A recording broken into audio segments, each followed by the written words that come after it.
Entertainment Soldier here, and I am back to talk about Fallout Season 2, Episode 3, and my thoughts on this episode.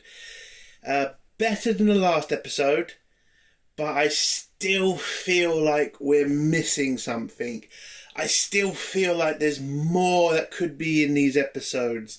Like it's still a good episode. Do not get me wrong. I'm not saying it's shit. I'm not saying it's terrible. I'm just saying it feels like there should be more. Like, we just got introduced to a new faction, and yes, before people go at me, I understand that Caesar's legions are a major character in the Fallout universe. I get that. But for me, as a new fan who doesn't know that much about this universe, this is technically the first time I am being introduced to these people. Now, I have watched some things on YouTube about the lore of Caesar's legions. I think the story of Caesar himself in the Fallout universe is very interesting. But again, I am still coming from this as a newbie, as someone who still doesn't know the majority of the Legion. So it was good to see them in this episode, but I wish that we had gotten more information about them, more stuff about, everything actually about them. Like, we only got a little bit, and that's kind of disappointing. And that's the problem with Season 2 so far, is there's got to be more in these episodes. I want more things explained.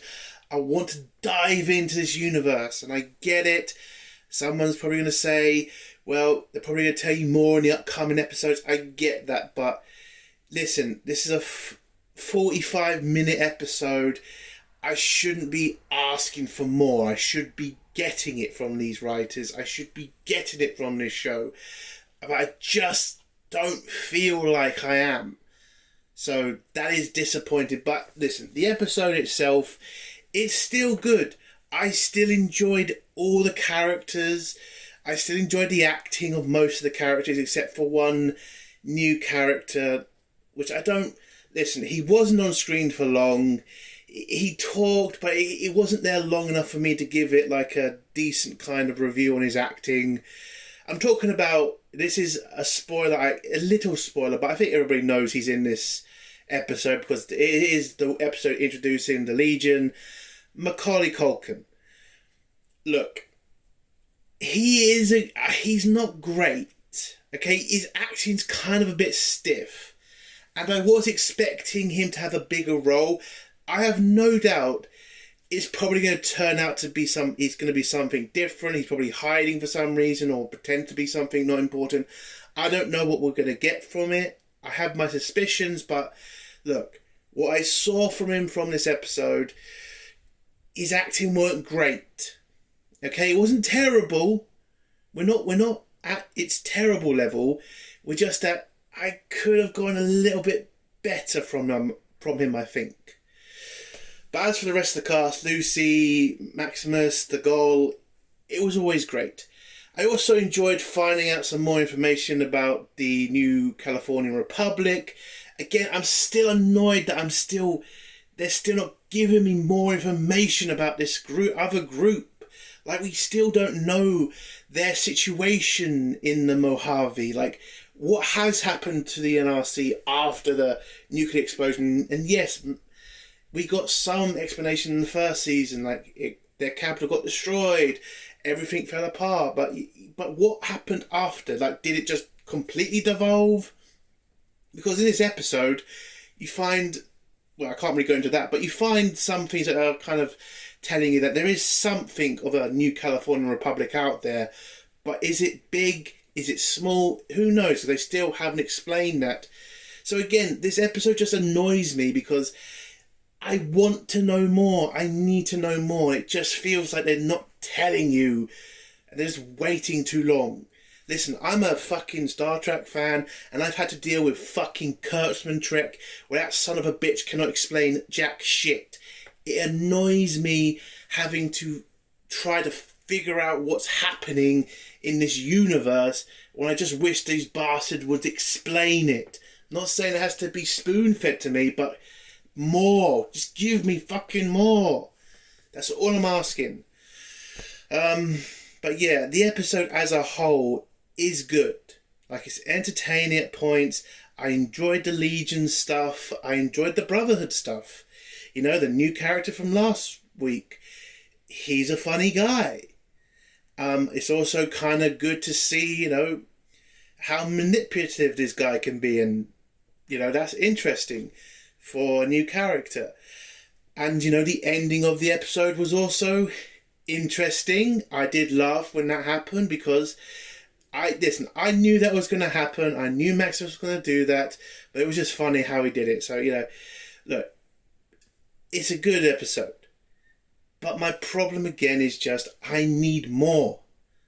I need them to get to the point also. Sometimes it kind of feels like it drags a little bit at points, which annoys me. Like, we get a flashback scene in this episode, and it's just, they're trying to give you something, and I just, yes, but can we get a bit more? Again, more is better. So that is the biggest problem in this episode. Is just, it feels there's just not that much in it, and it annoys me because, again, the episode's good.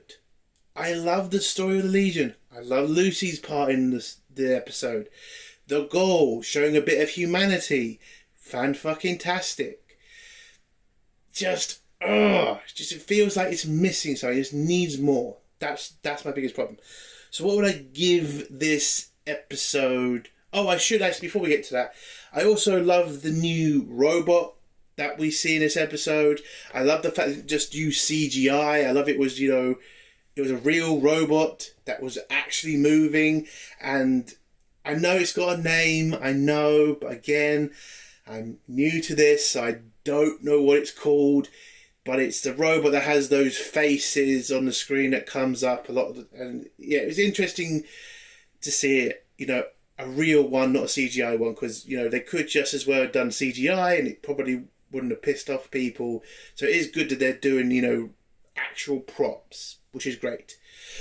But yeah, so what I'd give the episode out of 10. Listen, it's a strong episode. I had my problems, but it is strong. So it is, I would say, it's an 8 out of 10. Good episode. But again, as I keep saying, I just need a little bit more. Just some more, please. Which is good for a series to do. It's making me want to watch more. It's making me even dive into more of the lore of the Fallout universe. So the show is doing what I'm guessing the people who make Fallout want. Getting new people involved in the franchise and, you know, yeah, even want to play the games. Like, I have tried to play New Vegas because it is on the Xbox.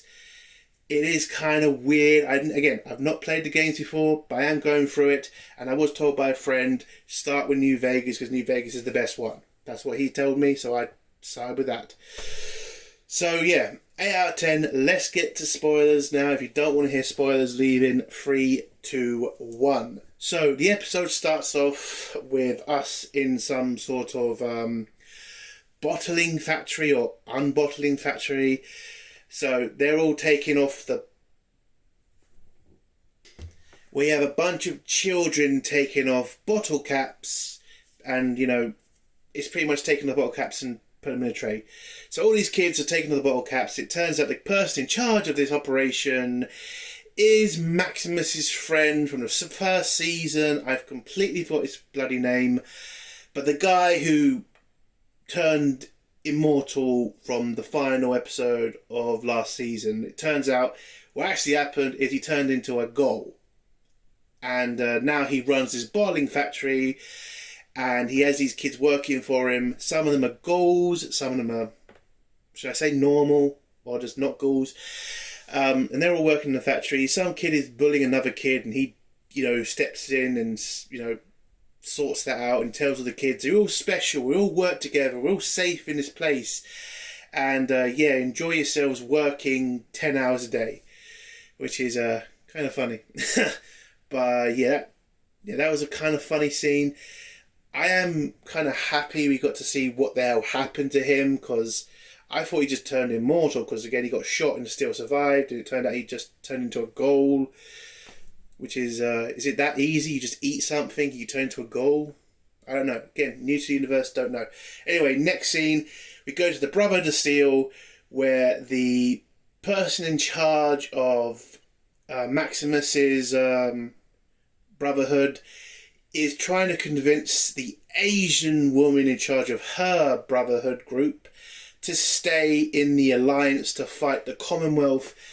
And he tells a story about how the Brotherhood was started, because I did forget the guy's name. I know he's important in the universe because he's the guy who started the Brotherhood of Steel. I think I know the basics of the story.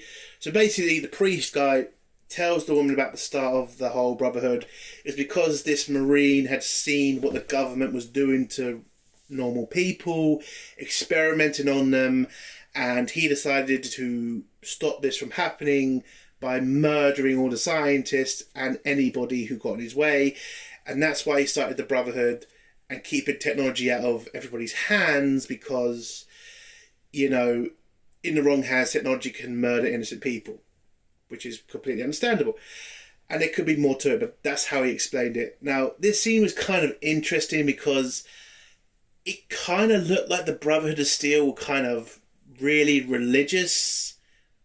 Now, I understood the Brotherhood of Steel's religion to be around technology, not, you know, Christianity. So it was kind of weird for this priest to start saying, he didn't outright say God in, you know, Christianity, God, whatever, but it was kind of leading towards that.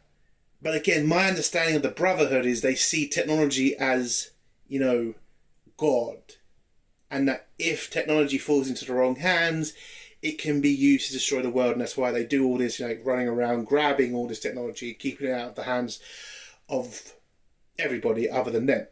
So that's my understanding, but maybe I could be wrong. Maybe this is a religious, you know, Catholic cult.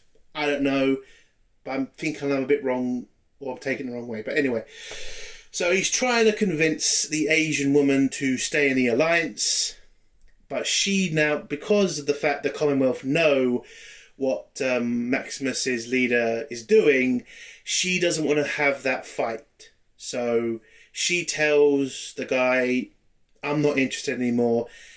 You can keep your nuclear cores to yourself. I'm just going to do my own shit. And she did say she's not in this for the religion. She is just in it probably just for the technology. So it is kind of fair. He was warned.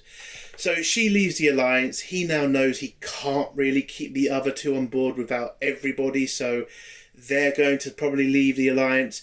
So now it's just Maximus's group against the Commonwealth. And that's not a winning fight.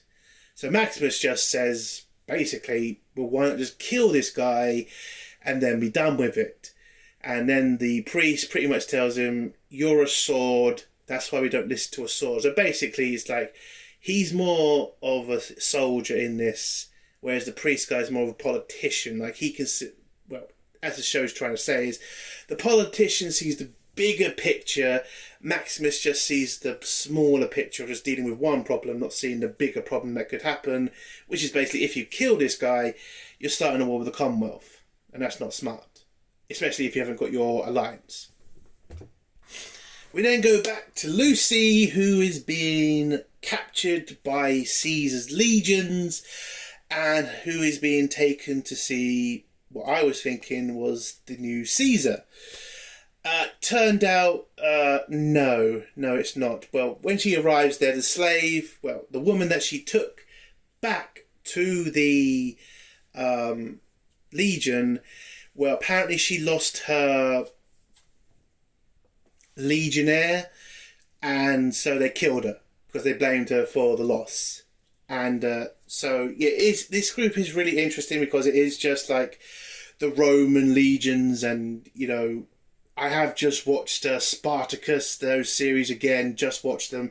So it did feel really just like watching Spartacus again when you're in these scenes with Lucy and the Legion.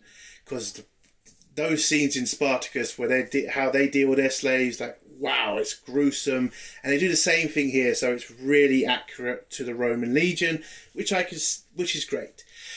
But so Lucy gets brought up to the person who I was thinking was the new Caesar, and I was going to kind of wonder what they were going to do with this one, because the writers did say that this show would not affect the game's canon ending or whatever the player chose at the end of it. So how would they deal with that? Because the original Caesar, there's no way he could still be alive, because he was an old man in the game. At least that's what I think he was. So how would they explain this? Turned out Caesar is dead. They don't tell us how he died. They just show us where he is. And it turns out he died on a hilltop, and now that death has split the legions, because he has in his pocket who is supposed to be in charge of the legion after him. But as both sides can't agree to who can touch the body, they've now split and are now fighting each other to see who is now in charge of the legion, which is kind of ridiculous. But before that said, I did forget to mention the Prima Nocta scene. And if you don't know what that is, it's basically the whole, ridiculous history thing of if a lord wants to have sex with a person's wife who's a virgin, he apparently has that right, and apparently they practice the same thing in the Legion. Now, the reason I hate this fucking thing is it is bullshit. Like, Prima Nocta has never been fucking used.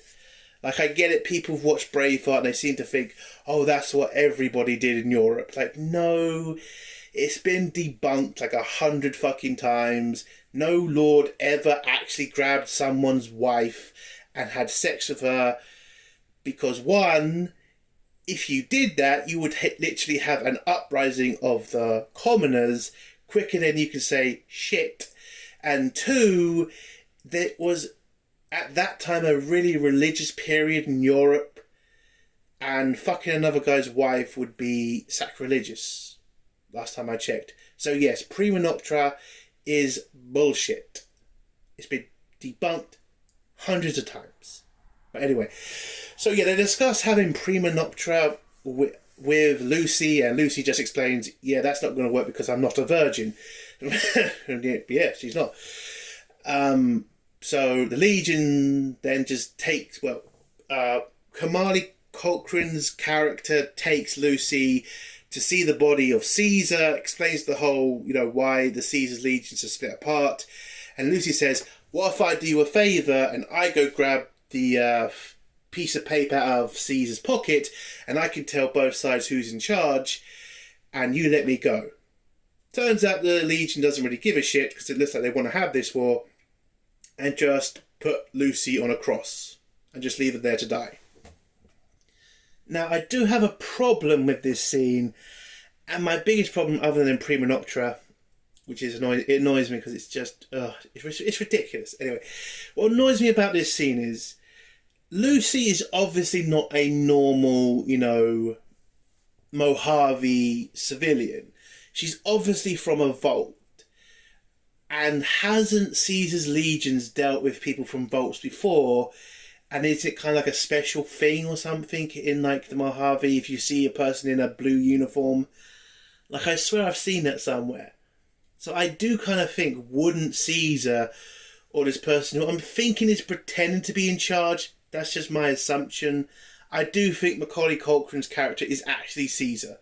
I do. I even think he's either going to pretend to be a normal person, but actually he is Caesar, or by the end of the series he's going to be taking control of the Legion by the end of the series. But that's my suspicion. But yeah, that's my biggest problem with this scene is I just think that they would have a bit more, I wouldn't say respect for Lucy being a vault dweller, but they wouldn't treat her like a normal, slave or something. They wouldn't just throw her on a cross. I feel like they'd want information or help or make a deal with her or something. So that's my little issue.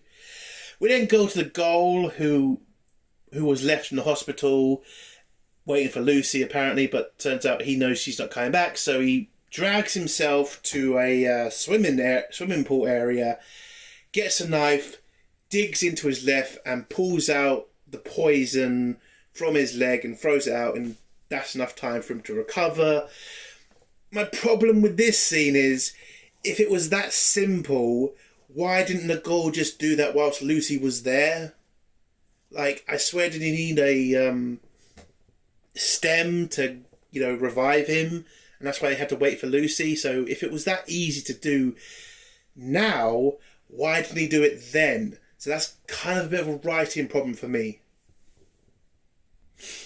But anyway, so as the girl is pulling out the poison out of his leg, he's been a lot nicer to the dog, so he seems to be calming down a lot more whilst he's with the dog on his own. And he starts to mention how, how he's more comfortable with the dog, how he feels like he could talk to the dog a lot more than normal people. And he's becoming a bit more softer towards the dog, and even Lucy to a point. So I think you're seeing the goal kind of grow, because, Lucy's kind of rubbing off on him in some ways. And he is remembering his past. And we do get a flashback scene. So we go back to Cooper Howard and, what he did in the past. So Cooper's back in his home with his wife. She's kind of trying to put her kids' teddy bear in their emergency pack, but it doesn't fit and she's struggling. And I think it's not really that's hitting her. I think what she's planning is hitting her, which is pretty much a massive nuclear destruction of humanity. So that's going to hit everybody hard. So Cooper just tells her, everything will be fine, we'll be all right.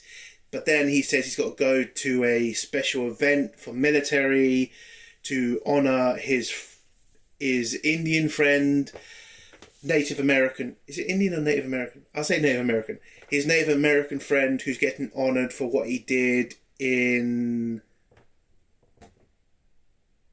the Alaskan Wars. I know it has a different name, but I'm just going off what I've seen and what I know. So I know it as the Alaska Wars against the Chinese, who were trying to take it over for the fuel. I think I have that right.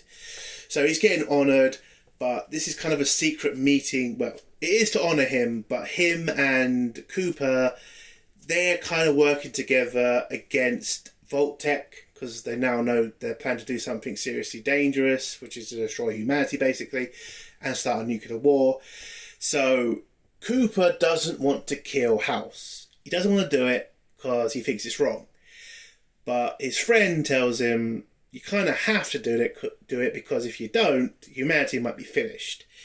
And he tells him it's got to be now because House has gotten what he needs for his missile defense system, and it could be any day now that the war starts. So Cooper has to do it. You then get this politician who comes in. She's kind of a disaster, says she doesn't take any money for anybody, but for me, I have a little bit of a suspicion that she's I think she's paid opposition. So I think Vault-Tec pay for useless Congress people who are going to say they're not these evil people, but they're actually controlled by Vault-Tec. That's what I think she is. But she's a disaster, drops her cards on the floor where she's honouring Cooper's friend. Cooper's friend talks about the story of what they did in Alaska and how he saved Cooper in an assault, pulled him out of a wreckage or something, and when he opened his visor, the first thing Cooper said, not how he was, but how his men was, and that's how Marines are, and how he cared more about his men than he did about himself. And his friend was using this story to kind of remind Cooper of his duty. His duty is to the people, not to himself. And this gets Cooper to actually agree to go to Vegas and deal with House. You don't see him agree to it, but you kind of understand him taking the lighter from his friend. That's him signaling, yes, that he will do it. We then go back to the present and we go to Maximus, who gets thrown out of the meeting when he said he wants to assassinate the guy from the Commonwealth. So he's kind of a bit pissed off. Goes for a walk, then bumps into the guy from the Commonwealth, who tries to be the nicest guy you've ever met to Maximus. Now, we all know these kinds of guys, the guys who say they're your friend, and they really like you, and they want to be friends, and hey, and yay, and turns out, he's manipulating Maximus. He wants to get him on side to help him avoid a civil war in the Brotherhood, and for the priests to give over the core, or the nuclear fusion place. I don't know what the fuck it's called. It's where those core things come out, whatever they're called. He wants Maximus to help him either convince his priest to hand over the tech to the Commonwealth, or maybe kill his priest. I mean, he didn't outright say that, but you kind of knew that's what this guy was trying to push Maximus to. And Maximus is not exactly, I would say, completely loyal to his group. Like, you can kind of see that he is beaten down by the Brotherhood. But when he hears the story about how the Brotherhood started, you can kind of see that he does see why the Brotherhood can be a good thing. And so he goes on this, the guy from the Commonwealth invites him to go on a helicopter ride, to have a fun day out, so they can have a chat about things and stop a civil war from happening. So they go out for the trip, and yeah, that's what that... Can't really go into detail yet because we haven't got to that point, but that's what he does. He agrees to go on the trip. We then go back to... Actually, wait. Before we go to the next scene, I have a suspicion. Now, I don't know, this could all be bullshit, but for me, I have this suspicion that I feel like they've knocked out the California government so that Maximus can restart it with Lucy and the goal. Now, I have my suspicion of that because it all makes sense, because I think Maximus is going to take over his group of the Brotherhood, go up against the Commonwealth, and then somehow him and Lucy and the goal are going to team up and use the Brotherhood and what's left of the new California government and take back the Mojave and restart a new California government. I just wanted to say that because I just feel like that's where we're going with this series. And if they go that way, that would be interesting because, I mean, his dad was a new California guy who wanted to see this place succeed. And it would be a good thing for Maximus to do that, to kind of honour his father and honour his family and to, rebuild something good. But that's what I think is going to happen. Anyway, on to the next scene. So the goal has managed to escape the hospital. He feels all better now and finds Lucy being held by the Legion and realises he can't really go up against that many Legionnaires. So he decides, well, if he can't fight them on his own, he'll go to the Legion's arch enemy, which is the New Californian Republic. So he goes to a base that's supposed to be manned by New Californian troops. Turns out nobody's there. But whilst he's looking around, he bumps into a robot. Again, I don't know what this robot's called. It's the robot with the faces, the cowboy, soldier. Basically, those faces show what it's supposed to do. I guess the cowboy's a greeter and the soldier's a fighter and whatever else. Anyway, so he meets up with this robot, asks him what the hell happened to the NRC, and the robot's not really sure, but just tells the goal that the NRC and the Legion are still fighting each other, and the robot tells him there's a bunch of New Californian snipers in the hills, and if he wants to talk to them, go up there and talk to them. We also find out that the goal might have been involved in how House got the nuclear fusion core for his missile defense, and that the whole nuclear disaster could be the goal's fault in some way.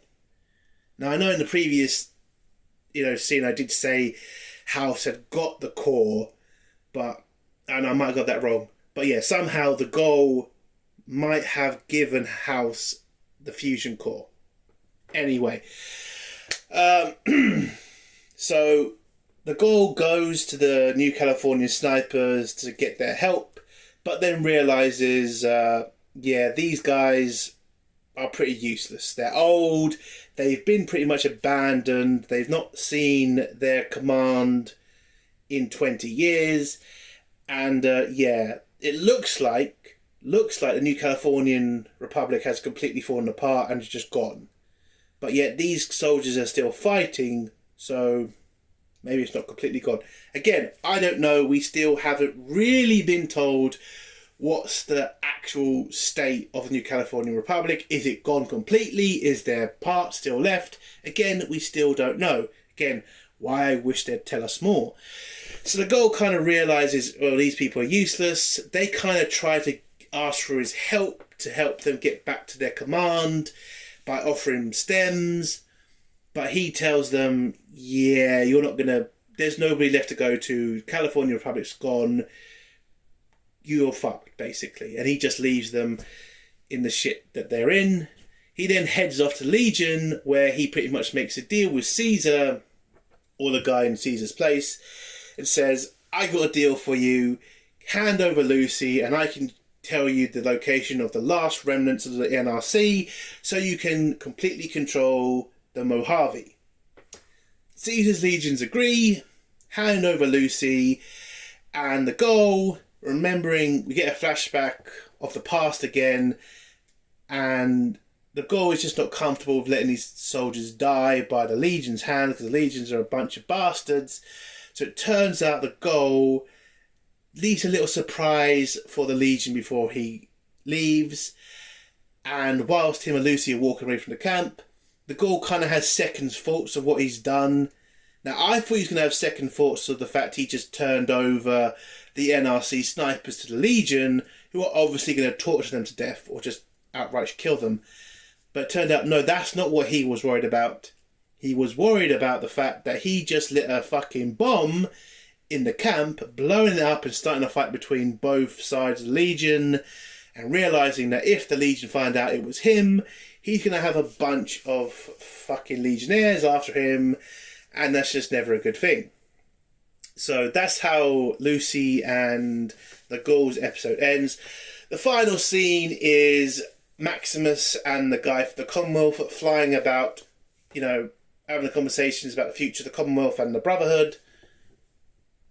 We then go to Maximus. Oh no, I said that.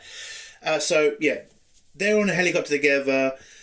The guy from the Commonwealth is using every tactic he can to kind of convince Maximus to come to his side about getting his priest to hand over the technology, and to try to convince him that as he's a soldier, as they're both soldiers, and as the Commonwealth is led by soldiers, not the priest, it would be best for Maximus to convince his priest to hand over the technology. Now, Maximus isn't exactly... Well, he doesn't really know what he's going to do, because he's not exactly happy with his priest person, but he doesn't completely trust the Commonwealth. But they then find a robot. Well, they scan for a robot, find it, and they now have to deal with it, because apparently that's in the charter of the Brotherhood of Steel. They have to kill all robots. So they head down there, hunt down the robot, which turns out to be that TV face robot with a massive Browning gun in its arm, and they have some fun with it. Turns out the guy from the Commonwealth has a rocket hammer, bashes the robot in the head, and Maximus just comes in, punches it in the face, and pulls out its nuclear core. They then find a bunch of kids. Turns out it's the kids who are Maximus's friends' kids, the guys in the bottling plant. And the guy from the Commonwealth, he starts to split the children apart. Soft faces or clean faces to bumpy faces. I think he says it differently, but basically the normal kids separated from the Gaul kids. Now what it looks like, and obviously looks like, is he's about to massacre all the Gaul kids and take all of the normal kids. And Maximus is not completely comfortable with this. Also, it was kind of, foreshadowing, because Maximus did hear the story about the guy who created the Brotherhood of Steel stepping in when you saw someone doing something evil, and now Maximus is seeing somebody do something which is pretty fucking evil, and now he's about to shoot the kids, the guy from the Commonwealth, until Maximus's friend comes out from underneath the table, hiding like a little bitch to start with, and tries to get the guy from the Commonwealth not to kill the kids, just to say, listen, we're not doing anything, you don't have to kill us. But the guy says, it is the charter of the Brotherhood of Steel that we kill you freaks, basically. And Maximus is trying so desperately to convince the guy from the Commonwealth not to kill the kids, but it kind of looks like he can't do it, and we all knew it was going to happen. Maximus still has the hammer that he got from the guy from the Commonwealth, and he uses that hammer and slams it on the head of the guy from the Commonwealth, killing him, and at the same time starting a war with the Commonwealth, because killing their envoy guy ain't exactly going to bring peace. So yeah, this episode ends with Maximus starting a war, a civil war in the Brotherhood of Steel. Yeah. So yeah, that's episode 3. It is a good episode. Don't get me wrong. I enjoyed the episode. It was fun. It was interesting. I loved finding out more about the Legion and what the state of it is now that Caesar's dead. But again, I just want more. I want more information about the NRC. I want more information about Caesar's legions. I want more information about the Mojave and what the state of it is. You did see kind of a massive picture of what the state of it was with the Brotherhood of Steel, with a map showing you like who controls which territory. You saw Caesar's legions that you had one part. You saw a bunch of other things. You didn't see it clear, but you did see kind of a little bit. I kind of want to see more though. I want to know more. So yeah, again, it's a small problem, but for me, it's just something I really wish that they would sort out. But as a whole, it's a good episode. I enjoyed it. It is 8 out of 10. And yeah, I can't wait for next week's episode because I've seen a trailer for it. And it looks like we might be seeing the battle at Alaska. And from what I've heard on YouTube, I think that's a big thing for the Fallout community, that they want to know more about that battle. At least I think that's what it is. I can't wait to see it. It looks like an interesting episode. And yeah, I can't wait for it. And yeah, that's the end of my review. If you like this review, give it a like. If you dislike this review, give it a dislike. And if you like my content, do think about subscribing. And if you have a comment, leave it below and I'll try to get back to it. Editing with Soldier. Bye.